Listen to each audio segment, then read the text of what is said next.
So ayan po, magandang umaga mga idol, mga pari ko. Nandito tayo ngayon sa Barangay Lakmit upang tingnan itong property na may sukat na 900 square meter. So bali tatlo po siya na nakasubdivide na 300 square meter. Kaya 900 po siya from this ito pong lokasyon ko na kinatatayuan ko ngayon. So yan po, mula dito isa, dalawa, tatlo, 900 square meter po siya na matatagpuan yan dito sa Barangay Lakmit. So malapit po siya sa covered court, sa eskwelahan. Malapit na rin po sa highway, few minutes lang. So maguro po mga 2 to 3 minutes nasa highway ka na. So yan po, ito po yung kanyang kalsada.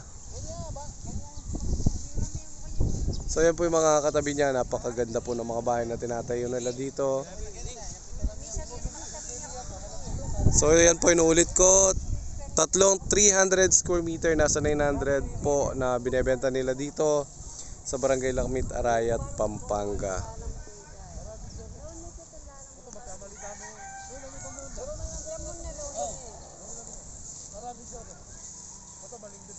So yan po yung mga kasama natin na titingin para maituro nila yung mga muhon.